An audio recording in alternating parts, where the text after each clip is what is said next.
ഇനി പാലക്കാടുമുണ്ട്. ഇന്നിപ്പോ ഒരു അക്രമ ദിനമാണെന്ന് തോന്നുന്നു. കാരണം പാലക്കാട് നിന്ന് വരുന്നത് ഒലവക്കോട് താണാവിൽ യുവതിക്കു നേരെ ഒരു ആസിഡ് ആക്രമണം ഉണ്ടായി എന്നുള്ളതാണ്. ലോട്ടറി കട നടത്തുന്ന ബർഷീനയ്ക്കു നേരെ മുൻ ഭർത്താവാണ് ആക്രമണം നടത്തിയത്. ഗോകുൽ VS ചേരുന്നു. ഗോകുൽ, എന്താണ് സംഭവിച്ചത്? യുവതിയുടെ ആരോഗ്യനില എങ്ങനെയാണ്? യുവതിയുടെ ആരോഗ്യനില ഇപ്പോൾ തൃപ്തികരമാണെന്നാണ് ജില്ലാ ആശുപത്രിയിൽ കഴിയുന്നത്. ലോട്ടറിക്കട നടത്തുന്ന ഒലവക്കോട് സ്വദേശിനി ബഷീനയ്ക്ക് നേരെയാണ് ഈ ആക്രമണം ഉണ്ടായത്. ഇന്ന് രാവിലെ 7 മണിയോടെയായിരുന്നു സംഭവം. ബഷീനയുടെ മുൻ ഭർത്താവ് തമിഴ്നാട് സ്വദേശിയായ കാജ ഹുസൈനാണ് ഈ ആക്രമണം നടത്തിയത്. ഇയാളെ നാട്ടുകാർ തടഞ്ഞു വെക്കുകയും പോലീസിൽ ഏൽപ്പിക്കുകയും ചെയ്തു.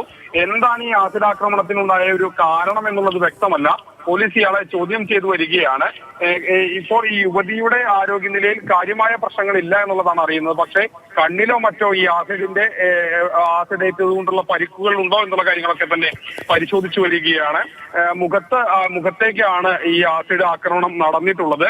പൊള്ളലേറ്റിട്ടുണ്ട്. ബഷീന ഇപ്പോൾ പാലക്കാട് ജില്ലാ ആശുപത്രിയിൽ ചികിത്സയിലാണ്.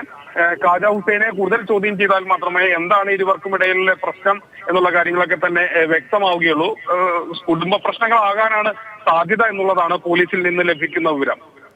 ശരി ഗോകുൽ, ഈ എന്തൊക്കെ പ്രശ്നങ്ങൾ ഉണ്ടാണെങ്കിലും ഇങ്ങനത്തെ കാര്യങ്ങൾ, അതായത് ആസിഡ് മുഖത്തൊഴുക്കുക, അങ്ങനത്തെ അക്രമമൊക്കെ ഒരു ഇടവേള വരെ ഒരു കാലത്ത് നമുക്ക് നാട്ടിലുണ്ടായിരുന്നു. പക്ഷേ കുറച്ച് നാളായിട്ട് കേൾക്കുന്നുണ്ടായിരുന്നില്ല. ഇപ്പോൾ വീണ്ടും അക്രമവാസനയൊക്കെ നാട്ടിൽ കൂടി വരുന്നത് നമ്മുടെ മനസമാധാനം പോലും തകർക്കുന്ന കാര്യങ്ങളാണ്.